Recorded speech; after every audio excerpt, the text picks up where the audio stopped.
नमस्कार, मेरा नाम सिद्धिका भारद्वाज है।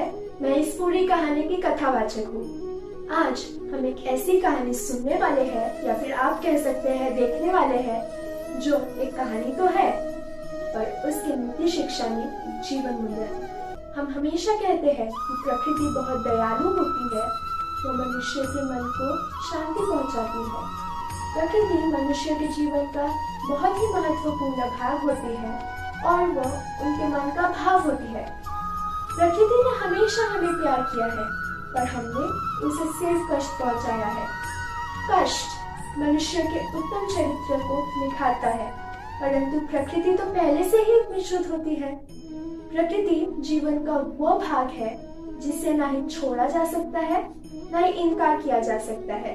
यह तो सब कहते हैं कि प्रकृति को बचाना चाहिए, परंतु आज तक क्या किसी ने ऐसा अपने खुद के कदमों से किया है?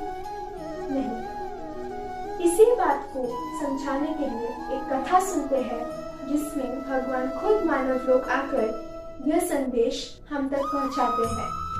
इस कहानी की नीति शिक्षा को अगर कोई समझ ले तो वो बहुत अच्छी बात है, और अगर इसी नीति शिक्षा को कोई निखार के समझा दे तो उससे अच्छी बात तो इस पूरे संसार में हो ही नहीं सकती।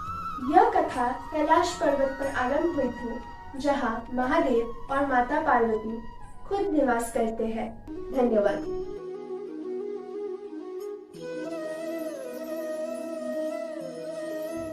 हे ईश्वर, देखें आपकी दुनिया का क्या हुआ। आपके दुनिया का विनाश हो रहा है। आप ही के संसार पर धर्म के स्थान पे अधर्म का आगमन हो रहा है। हे प्रभु, सहायता करिए, कृपया करके सहायता करिए प्रभु।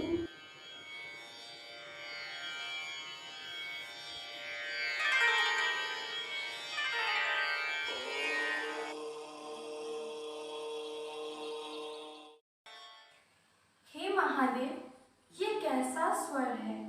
इतनी पीड़ा कैसे?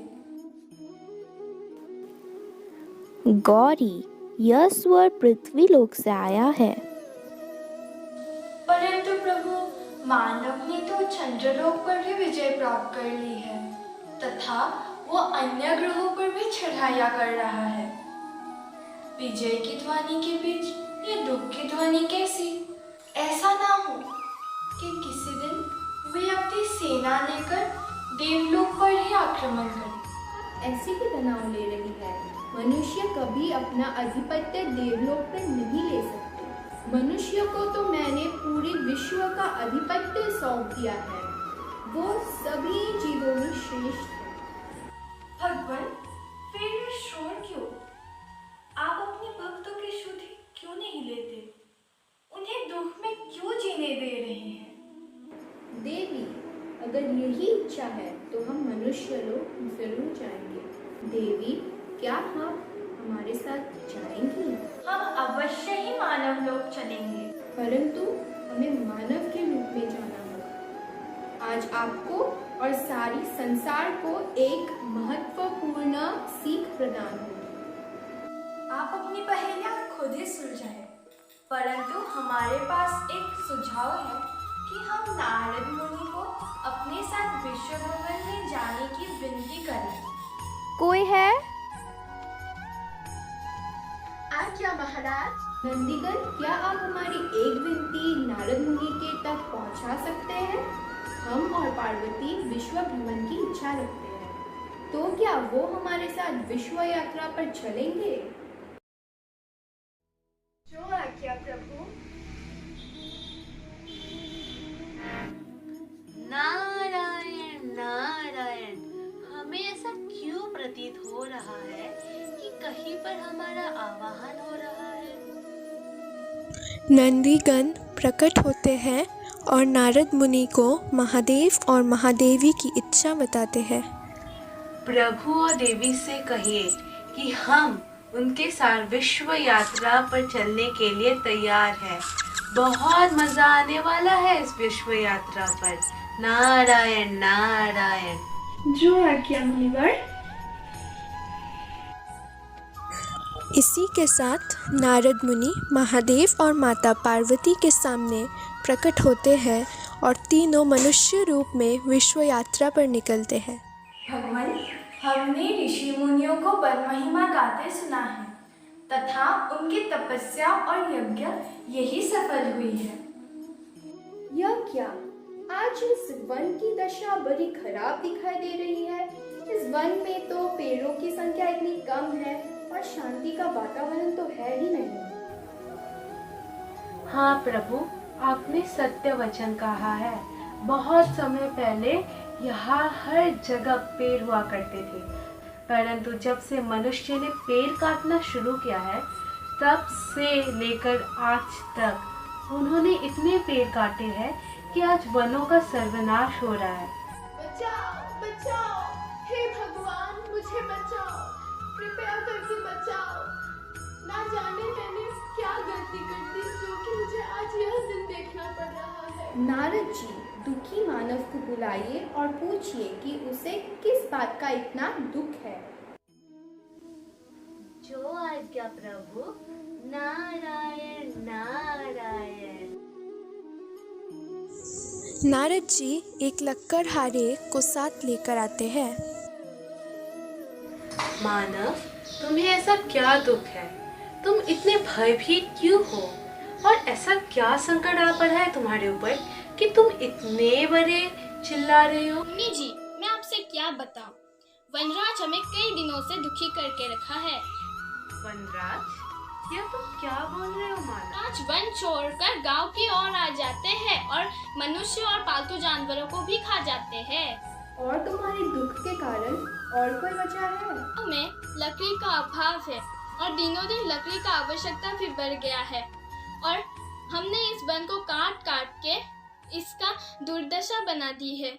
क्या करें प्रभु? परंतु सोचने की बात है, वनराज वन क्यों छोड़ते हैं? नारद जी, क्या आप वनराज को प्रकट होने की विनती कर उनसे पूछ सकते हैं कि वह मानव को क्यों दुखी कर रहे हैं? नारायण नारायण। जो आज्ञा प्रभु।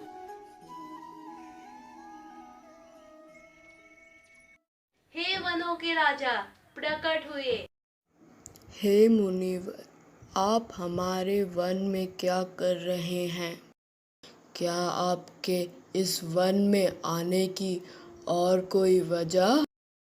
हाँ वनराज, आप तो इतने बड़े राजा हैं, परंतु सुनने में ऐसा आया है कि आप मनुष्य को दुख दे रहे हैं, उनके गांव और शहरों पर आक्रमण कर रहे हैं।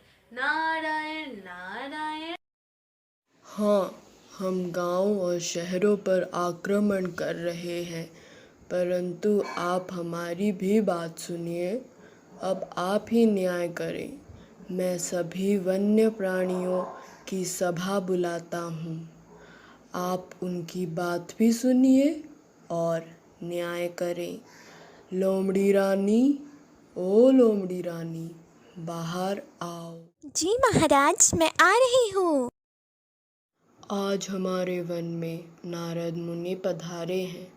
उनके स्वागत में समस्त वन्य प्राणियों की सभा बुलाओ।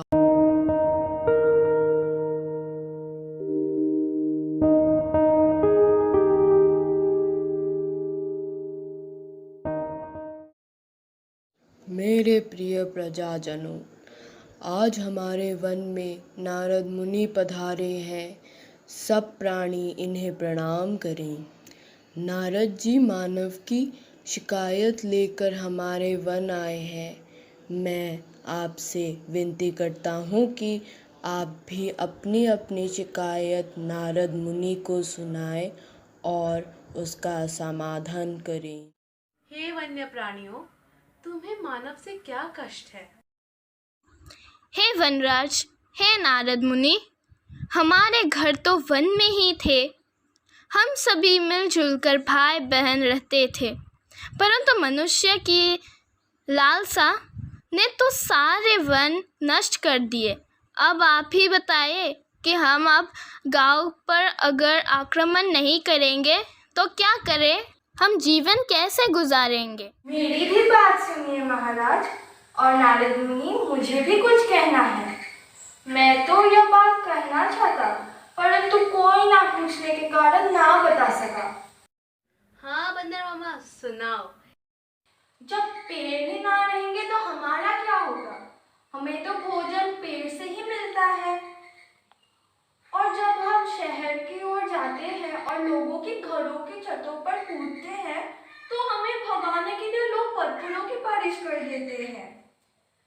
और कभी इतनी भूख लगती है कि जो कुछ हमें मिलता हम मिलजुल कर खाते हैं। तुम खाने की बात कर रहे हो बंदर मामा? मैं तो कई दिनों से पानी की एक बूंद ना पी सका। नदी का पानी इतना गंदा हो चुका है कि उसके पानी में कोई नहाएगा या फिर पिएगा तो कोई भी बीमार पड़ सकता है। इतनी दुर्गंध आती है। ऐसा क्यों भालू चाचा? नदी के पानी में चमड़े के कारखानों की गंदगी को बहाया जाता है, जिससे पूरी नदी दूषित हो जाती है और नदी का पानी प्रयोग नहीं कर सकते। मुनि जी, सुन ली हमारी व्यथा की कहानी। अब आप जाकर शंकर और पार्वती जी को हमारी व्यथा सुना दे और उन्हें ही निर्णय करने दे कि हमारे साथ अन्याय हुआ है या नहीं। ठीक है वनराज, मैं तुम्हारी ये व्यथा प्रभु को सुना लूंगा, परंतु मेरी भी तुम्हारे साथ कुछ बातें हैं। हाँ, ये बातें तुम्हें पसंद ना आए पर सत्य तो है। हाँ, हम समझते हैं कि मनुष्य ने तुम्हारे साथ बहुत ज़्यादा सुलूक किया है, बहुत ज़्यादा अन्याय किया है, परंतु हर अन्याय का प्रतिशोध मृत्यु नहीं हो सकती। अब मैं आपसे इजाज़त लेता हूँ। नारायण नारायण। हे महादेव, नारद जी ने जो संसार की वृतांता बताई, उसे सुनकर मन को बहुत दुख हुआ। पता नहीं किस कारण की वजह से वन्य प्राणियों को इतनी पीड़ा सहनी पड़ रही है। नारद जी, अब आप ही बताइए कि इस बात के लिए कौन दोषी है? नारायण नारायण प्रभु, आप ये सब चीजें तो उसी से ही पूछे जिसके कारण ये सब तो हो रहा है। तो आप भी हमें नहीं बताएंगे कि कौन दोषी है? तो ठीक है, किसी समझदार मनुष्य को बुलाइए, हम खुद ही पूछ लेंगे कौन दोषी है और कौन निर्दोषी। इसी आदेश पर चल पड़े नारद जी की समझदार मानव को ढूंढने पर, किंतु उन्हें ज़्यादा कष्ट करना नहीं पड़ा, क्योंकि एक समझदार मानव तो उनके पास में ही रहता था। तो चलिए देखते हैं कि वह समझदार मानव ने प्रभु के प्रश्नों का क्या उत्तर दिया। भगवान, इस जगत पर मनुष्य की संख्या बढ़ गई है, हमारा परिवार भी बड़ा हो गया है। उन सबको सुख में रखने के लिए ही तो मैं वन काटता हूँ। नारायण नारायण। मानव, तुम्हें यह भी ज्ञात नहीं था कि वनों से ही तो प्रकृति का संतुलन कायम रहता है, और अगर ये प्रकृति ही नहीं तो तुम्हारा जीवन में अस्तित्व ही क्या होगा? प्रकृति से ही जीवन का अस्तित्व मिलता है, और अगर वन नहीं रहेंगे तो वर्षा कैसे होगी, शुद्ध हवा कैसे मिलेगी? ठीक है, हम मान लेते हैं अगर भोजन ना मिले तो तुम 2 दिन तो रह ही लोगे, पर अगर हवा ही नहीं मिलेगी तो तुम रहोगे कैसे? अगर प्रकृति ही ना हो तो तुम जियोगे कैसे? क्षमा करें प्रभु, मेरे अज्ञान के कारण मैंने इस जंगल को व्यर्थ समझा था, पर मुझे पता ही नहीं था कि मनुष्य का पूर्ण जीवन और अस्तित्व वातावरण पर ही निर्भर करता है। मैंने बिना सोचे समझे ही वातावरण को प्रहार किया, मुझे क्षमा करिए। वन बेरहमी से काटने के कारण लकड़ियों की कमी हुई। दिनों दिन लकड़ियों की आवश्यकता बढ़ने के कारण आखिर में वन की दुर्दशा हुई। हम इस प्रकृति का संतुलन कैसे बनाए रखें? गरीबी के कारण हमारा लकड़ियां ही एकमात्र उपाय है। ये तो आसान है, जब भी तुम पेड़ काटो उसके स्थान पर दूसरा पेड़ लगाओ। ऐसा करने से तुम अपनी गरीबी भी दूर कर लोगे और प्रकृति का संतुलन भी कायम रहेगा। धन्यवाद देवी। मनुष्य को प्रकृति का महत्व समझाकर देवी और शंकर अंतर्ध्यान हो गए।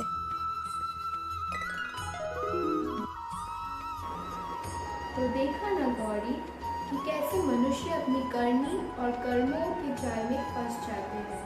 हाँ महादेव, आज हमने ऐसा ज्ञान प्राप्त कर लिया है जिसे हम कभी भी नहीं भूलेंगे। परंतु महादेव, नारद मुनि अभी तक देवलोक में रहते, इसका यह अर्थ है कि वे अभी भी मानव लोक में हैं। हाँ गौरी, वे अभी भी मानव लोक में ही हैं। कोई अधूरा काम बाकी था तो वे वही पूर्ण करने चले गए। तो देखते हैं कि मानव लोक में नारद मुनि का ऐसा क्या काम रह गया कि वह देवलोक ना लौटे। मुनि जी, हमें वन काटने के कारण क्षमा करें। क्षमा हमसे मत मांगो। अगर क्षमा मांगनी ही है तो इस प्रकृति से और इन वन्य प्राणियों से मांगो। हे प्रकृति, हमें क्षमा कर दी। यह कहकर नारद मुनि और मानव वन की ओर प्रस्थान करने लगे। वन में वनराज, मेरी आपसे विनती है कि आप हमारे सामने प्रकट हुए। हे मुनि जी, आपने हमें क्यों प्रकट होने का आदेश दिया? हे वनराज, मनुष्य अपनी गलतियों के लिए आपसे और सभी वन्य प्राणियों से क्षमा मांगने आ रहा है। नारायण नारायण। हमें माफ कर दीजिए वनराज और सभी वन्य प्राणियों। हमने अपने अज्ञान के कारण ही आप सभी को दुख पहुंचाया। हो सके तो मुझे माफ कर दीजिए वनराज। हम सब ने आपको क्षमा कर दिया है, परंतु आप भी हमें क्षमा कर दे, कारण हमने आपको बहुत कष्ट दिया है। हमने भी आपको क्षमा कर दिया।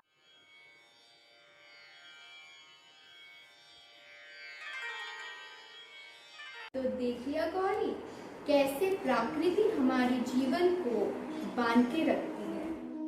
हाँ महादेव, ये कितनी मधुर बात है कि प्रकृति के बिना मनुष्य का अस्तित्व अपूर्ण है। यह सीख सबको अपने जीवन में याद रखनी चाहिए। आपने यथार्थ कहा है गौरी।